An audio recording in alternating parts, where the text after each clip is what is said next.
I'll call Mira and Mark tomorrow. He said, so I nodded before letting him intertwine our fingers. Napatingin ako sa kamay naming magkahawak.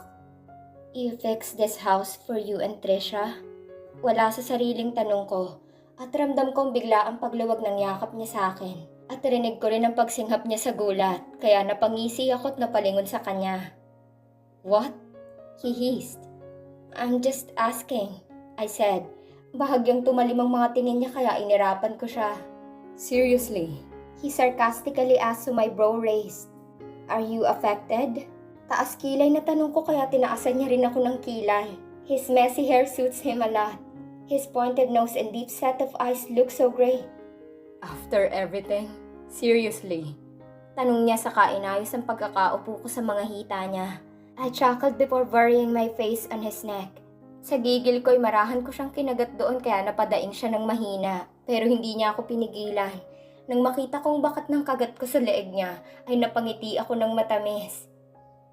Ipatato mo ulit, sabi ko sa kamuli siyang kinagat sa iba't ibang parte ng katawan. And the day ended with me biting him over and over again, and he just let me.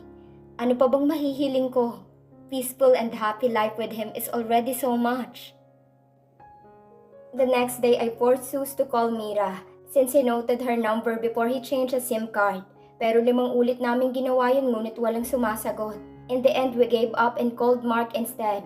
Pero walang alam si Mark sa nangyayari. Wala siyang balita and it made me so frustrated. Your dad gave up. He realized that he can force you. Sue said after calling Mark. Napabuntong hininga ako at napailing. No. Sabi ko, dahil alam kong hindi yun mangyayari. I have this feeling that something will happen. Kinakabahan ako sa hindi ko malamang dahilan. Pero napangiwi ako ng malingunan si Jesus na kampante lang na nakasandal sa headboard ng kama habang mapupungay ang mga matang nakatingin sa akin. Nawala ako sa mga iniisip ko saka ko tinuon sa kanya lahat ng pansin ko. Hindi pa ako sanay na ganito ka. This is your another version. Julia May Remulla away from her company hits really different. He said while staring straight at me. Marahan siyang umayos ng upo habang mapupungay pa rin ang mga mata. I want to be selfish. Gusto ko ako lang ang makakita nito. Sabi niya sa kamarahan akong pinatakan ng halik sa labi.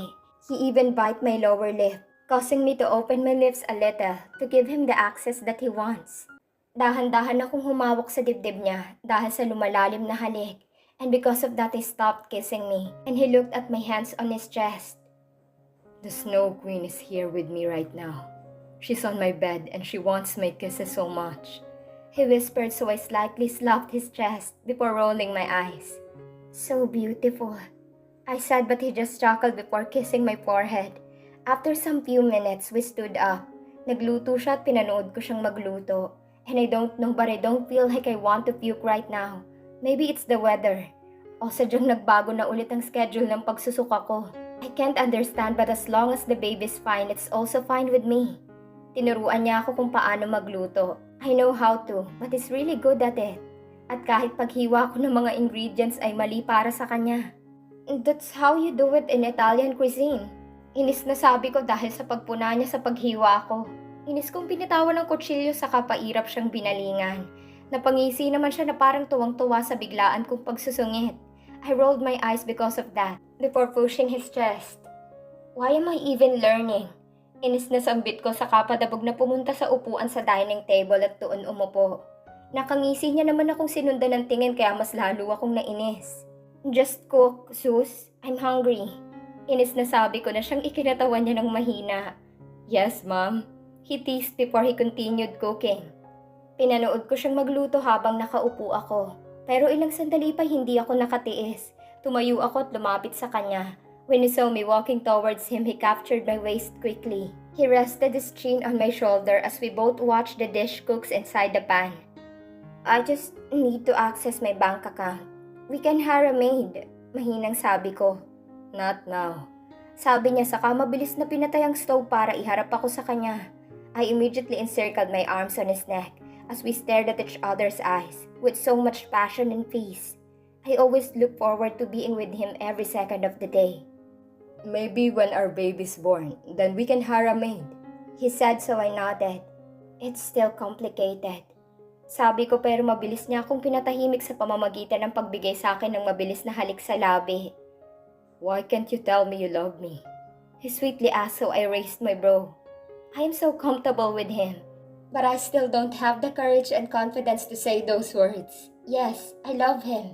Matagal ko na yung inamin sa sarili ko, pero ayaw kong sabihin. Ayaw ko, it's not that I'm embarrassed. I just don't feel like saying it yet. What if I don't love you? Taas kilay na tanong ko, pero ngumisi lang siya na tila siguradong sigurado siyang tama ang lahat ng iniisip niya. Hindi ka buntis ngayon kung hindi. Natatawang sabi niya, kaya napairap na lang ako sa kamarahan siyang tinulak sa dibdib. I'm hungry, I said before going back to the dining table. Ilang sandali pa'y natatawa rin siyang lumapit dala ang mga niluto niya. We ate together and after that we let ourselves feel the fresh air outside the house. We decided to walk a little while holding hands. Habang naglalakad kami, nagkikwento siya. I am quietly listening as he shared to me his childhood memories. His childhood seems great unlike mine. Naranasan niya kung paano maging bata. You are so lucky, I commented afterwards, so he stopped walking. Narating na namin ang dalampasigan kaya tiningnan ko rin siya. My dream when I was still a child was to be like you, a successful person. He said, so I shook my head. I am not successful, Zeus. It's just that I was born on a silver platter. We got money, yes, but your childhood sounds great, I said in his side before kissing my forehead. Mom, marahan na tawag niya. Stop calling me Mom. Puna ko pero ngumisi lang siya. You are so beautiful. Marahan na sabi niya sa kadahan-dahan na nilagay sa likod ng tenga kong mga buhok kong bahagyang tumatabon sa mukha ko dahil nililipad ng hangin. Am I worth it, Zeus? I asked. Ang dami niyang iniwan dahil sa akin. I am guilty but I want this. I want him beside me. Beyond worth it, he said and he slowly tilted his head. I got ready for his coming kisses and I was about to close my eyes but it didn't come because someone spoke. Zeus, ikaw na ba yan? A girly voice distracted us. Bahagya kami napalayo ni Zeus sa isa't isa para tingnan na nagsalita. I saw a woman smiling just meters away from us. Nakatingin siya kay Zeus at parang hindi ako nakikita. Kaya bahagya akong napairap. Ikaw nga! Masayang sabi ng babae. Doon lang yata niya napansin na kasama ako ni Zeus. Nang bahagya niyang inayos ang buhok kong ginugulo ng hangin. Kyla, ikaw pala. Mahinang bati ni Zeus, so the woman smiled sweetly. Nakauwi ka na pala, sabi ng babae at naiilang na sumulyap sa akin. I didn't smile. I just stayed emotionless as I checked the woman's face. Ang hilig pala ni Zeus sa mga average looking. I wonder why he fell for me. Asawa mo? Tanong niya kay Zeus. Muntik na ulit akong mapaira pero napigilan ko naman. At hindi ko alam pero naiinis ako nang tumawa ng mahina si Zeus. At hindi siya nakasagot sa babae. It made me frustrated. Zeus, I'm gonna vomit. Mauuna na ako. Dahilan ko saka mabilis ko silang iniwan doon. Hindi ko alam ang sinabi pa ni Zeus sa babae dahil dali-dali na akong naglakad. At ilang sandali pa'y naramdaman ko ang pagtakbo niyang pasunod sa akin. Tuloy-tuloy lang akong naglakad at hindi ko na siya nilingon. Mom! He called but I acted like I didn't hear anything. I rolled my eyes while walking when I heard his laugh. Call me bad. But I like what I'm seeing right now. Natatawang sambit niya at doon ako huminto para tingnan siya gamit ang nalilisi kong mga mata. What did you say, Mr. Anderson? Inis na tanong ko pero mas lumaki lang ang ngisi niya. Sweet Julia is my damn addiction, but jealous Julia is my satisfaction. He said before grabbing my hand but I didn't let him. Ang dami-dami mong babae. He chuckled even more. Ikaw lang ang babae ko dito. Shut up! I hissed. Natatawa niyang hinuli ang mga kamay ko. At sa pagkakataong to, hindi na ako nakaiwas. I love you, he whispered softly. And I hate myself because I suddenly forgot everything. Mas lalo pa akong nakalimot sa inis ko nang marahan niya akong halikan sa mga labi. He even bite my upper and lower lips alternately, like he's teasing me so much. Let's go home, I weakly said after the kiss, so he held my waist tightly to support me. Biglang nanginig ang mga binti ko. I swallowed a lot of times too, and I breathed so hard to gain back my strength. Yes, we need to, he whispered. Dahan-dahan namin tinahak ang daan pabalik sa bahay, At ilang minuto lang ay nakarating na rin kami. Mabilis niyang binuksan ng gate. And we were about to enter when I saw some familiar men wearing black suits and now walking towards us. Napasinghap ako ng malakas kaya napatingin rin si Jesus sa mga tauhan ni Daddy na papalapit. They are all serious. Mabilis akong hinawakan ni Jesus at nilagay sa likuran niya. His body was stiff and his eyes darkened in anger.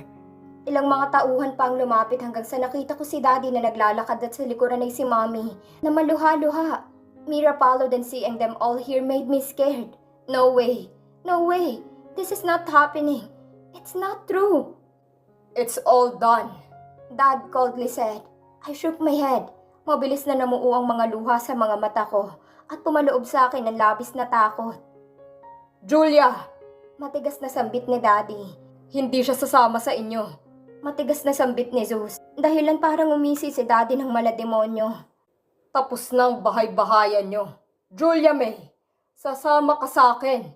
Sigaw ni Daddy. At mabilis niyang sinenya sa mga tauhan niya na kunin ako. Pero malakas akong sumigaw. No!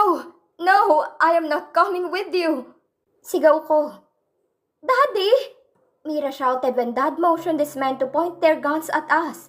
Mas lalo akong tinago ni Sus sa likuran niya. At sa mga oras na ito, hindi ko na napigilan pang pagtulo ng masaganang luha mula sa mga mata ko. You are coming with me or I will kill your toy. Banta ni Daddy, kaya humagulgol ako habang umiiling. No, she's not coming with you. You are manipulating her. Zeus shouted. At ilang minuto pa'y unti-unting hinugot ni Daddy ang baril sa gilid niya. Mom cried as she called Dad, but Dad so deadly serious. Puno na ng kaba at takot ang puso ko. Daddy, takot na sambit ko habang nakatingin kung paano ikasa ni Daddy ang baril na hawak niya. Hindi ka sasama. Hindi ako papayag. No way. Zeus said and I cried even more. Naramdaman ko ang pagsakit ng tiyan ko pero hindi ko yun ininda. Alfred, this is too much. Mom shouted but Dad ignored her. Sa tabi ni Mommy ay si Mira na nanginginig at umiiyak na tumatawag ng kung sino. I cried in fear. I held Zeus' arms. No! Daddy, hayaan mo na ako. I want this. Please, just let me live the life that I want. I begged but he pointed his gun towards Zeus. Hindi gumalaw si Zeus. Malamig lang niyang sinalubungan ng lilisik na mga mata ni Daddy. I cried so hard. Halos magwala na ako pero hindi ako hinahayaan ni Zeus na pumunta sa harap niya. No! Daddy! Please! No! No! I shouted because once he pulled the trigger, Zeus would be shot. Uuwi ka at susundin mo lahat ng gusto ko, Julia. Wala akong anak na suwail. Come here. You will follow everything that I want. Dad shouted but I shook my head. Daddy, please, no. Alfred, drop your gun. Parating na ang mga pulis. Sigaw ni Mommy pero hindi natinag si Daddy. Zeus! Zeus! Zeus! Takot na hagulgol ko pero madiin lang akong hinawakan ni Zeus. Stay behind me. Matigas na sambit niya.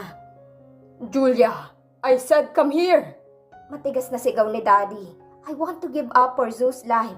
Sinubukan kong kunin ang pagkakahawak niya sa akin pero hindi niya hinayaan yon. Nalalabo na ang mga mata ko sa sobrang pag-iyak at hindi ko na alam ang gagawin ko. Zeus! I begged but he gripped my arm so hard. Wala siyang planong pakawalan ako at wala rin plano si Daddy na ibaba ang baril niyang nakatutok kay Zeus. Hindi siya magdadalawang isip na patayin si Zeus ngayon. Takot na takot ako. No one's dying today. No! Julia! Isa! Zeus! I shouted but he's not letting me go. No! Dalawa! Julia's staying with me. I love her so much that I am willing to die for her freedom. Zeus said and I shouted so hard. No, Daddy, no! I said when I saw that Dad's finger was already ready to pull the trigger. After a while we heard the police siren, but Dad did not drop his gun. Tatlo! Dad! No! Nandilim ang mga mata ko nang makarinig ng mga putok ng baril. I hugged Zeus and I closed my eyes before my vision turned dark. Iba't ibang ingay ang narinig ko na hindi ko maintindihan. Loud cries. I felt a strong arm on my body. My stomach hurt so much, but I am sure that someone got shot. Unti-unti kong tinaas ang kamay ko, at kahit sa nandidilim kong paningin ay nakita ko na punong-puno ito ng dugo. My heart hurt so much, and I can't breathe. Itaas ang kamay! Pulis to! Unti-unti kong pinikit ang mga mata ko sa gitna ng kaguluhan na yon. But before I closed my eyes, for real I saw Mira crying, and Mommy was bathing in her own blood beside her. And that's the way but he looked shocked. Hindi ko na nasundan pa dahil hindi ko na kaya. Gusto kong manatiling gising pero sa sakit ng tiyan ko at sa hilo, ay tuluyan na akong nawala ng malay. I heard shouts and Zeus please. But one thing is for sure, I am dying. Hindi ko alam ang nangyari. Hindi hong klaro sa isipan ko. Malabo ang mga alaala ko. Basta paggising ko ay nasa hospital room ako. The last thing I remember was my hand full of blood and Mom's bathing with her own blood. Kaagad na pumintig ng mabilis ang puso ko sa sakit at dahan-dahan akong umupo mula sa pagkakahiga. Dahilan para biglang mapabangon si Zeus na nakatungo sa tabi ko. What happened? Nanginginig na sambit ko. Mabilis kong hinawakan ang tiyan ko. Tell me that I didn't lost my baby. Tell me that my baby's safe. Are you okay? Mahinang tanong niya at hindi pinansin ang mga tanong ko. I shook my head as I caressed my tummy. Zeus, what happened? I demanded and that's when the door opened. Pumasok si Mira na magang-maga ang mga mata at maraming dugo sa katawan.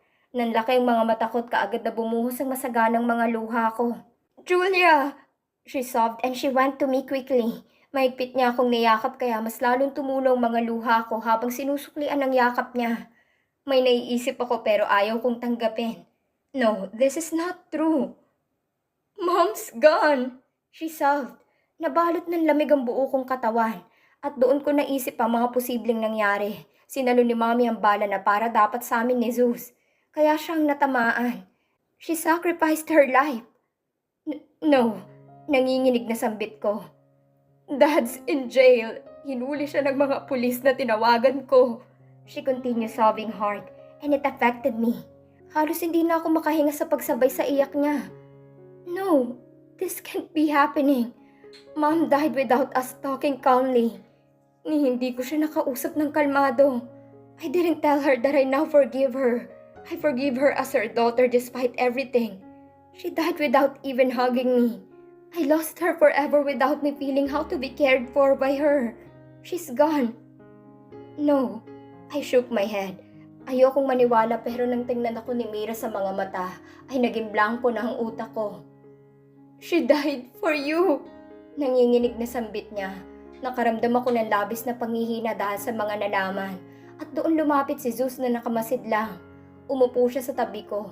Sa kadahan-dahan akong inalalayan. Namawis ako ng malamig habang nakatulala kay Mira na nagpupunas ng luha. This is so heartbreaking. I never felt the motherly love from our mother. At ngayong nakikita ko na unti-unti na niya sana akong nakikita bilang anak, ay doon naman siya nawala. This world is so cruel. Calm down, Zeus whispered, at doon ko ulit naalala ang anak ko. How's my baby? Nanginginig na tanong ko sa kanilang dalawa.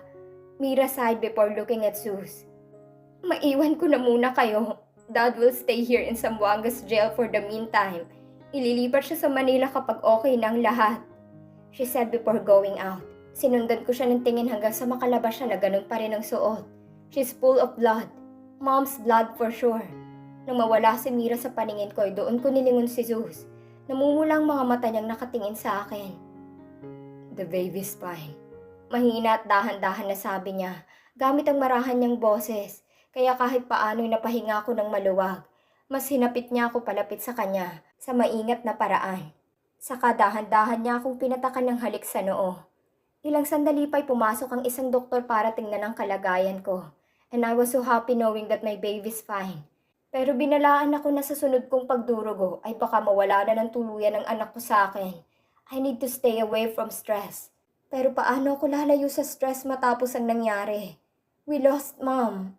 Isang linggo akong nanatili sa hospital sa Zamboanga para makasigurado na maayos ang lagay ko. Mira and I decided to cremate Mom's body and she brought it to Manila. Nilipat rin si Dad sa kulungan sa Manila. Wala na akong narinig pa mula kay Mira. Parang hindi niya rin sinasabi sa akin dahil masela ng lagay ko. But I want to know everything. Nang makalabas ako sa hospital ay kaagad kami lumuwas ng Manila. We took the plane since Dad isn't after us anymore. Mira and I also decided to just keep everything in private. Hindi namin nilabas sa media ang totoong dahilan ng pagkamatay ni Mommy. Hindi rin isinapubliko ang pagkulong ni Daddy. We need to keep everything private. Ayoko na maging laman pa ng balita. And this kind of news doesn't need to invade the media in the whole country. Sa penthouse ko kami dumiretso ni Zeus nang makarating kami sa Manila. I want to visit the company because I know that Mira's struggling to handle everything. At hindi ko rin alam kung ano ang plano ni Daddy. Na alam kong kahit na nasa loob siya ng kulungan ay makakalabas siya ng kung gugustuhin niya. He got connections but I won't let that. Mom will get proper justice. It's Dad, but he killed Mom. Dapat siyang parusahan. After everything he did. Kulang na kulang dapat ang pagkakakulong. No, huwag ka munang bumisita sa kumpanya. Magpahinga ka muna. Mabilis na tutol ni Zeus nang sabihin ko sa kanyang bala ko. Nagsukatan kami ng tingin pero alam kong hindi siya susuko. Lalo na't alam niyang hindi dapat ako masyadong mapagod. But, no buts. He dismissed so I sighed before rolling my eyes.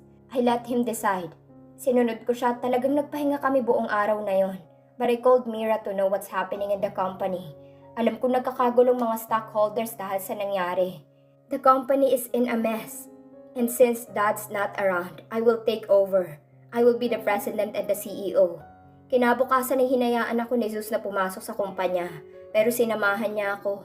Pero sa pagbibihis pa lang ay inis na ako dahil halos hindi na magkasya ang mga damit ko sa akin. Malaki na ang tiyan ko at hindi na maisara ang zipper ng damit ko. Zeus! Inis na sigaw ko kaya natatawa siyang lumapit sa akin para tulungan ako sa pagsara ng zipper ng dress ko. Pero ayaw talaga. Let's find something else. He whispered and he chose the clothes that I'll wear for today. Hinayaan ko siya dahil tinatamad na talaga ako. Ang dami-dami kong plano na iniisip. I want to visit Dad right after I fix everything in the company. I also want to check everything. Hanggang ngayon ay hindi ko pa rin matanggap ang lahat. Dad killed Mom because of his selfishness. Kung una pa lang ay hinayaan na niya ako, sana hindi na umabot sa ganitong lahat. He's gone too far. Zeus drove me to the company. Buong akala ko bibisitahin niyang hotel na iniwan niya dito. Pero sumama siya sa akin hanggang sa loob na tila takot na takot sa kung anong pwedeng mangyari sa akin. Hinayaan ko lang siya, tinayaan ko rin ang mga empleyadong kaagad na napatingin sa amin nang tumapak ako sa palapag na inuukupan namin. Kumalat na ang nangyari pero walang nakakaalam sa tunay na dahilan na siyang pinigilan talaga namin ni Mira. Wait for me in the office. Dadiretso ako sa conference room. Sabi ko kay Zeus dahil naghihintay na sa akin ng mga stockholders. I'll go with you. Stop being hard-headed. Hindi mo na ako mababantaan. Sabi niya kaya inirapan ko na lang at mabilis na akong dumiretso sa conference room.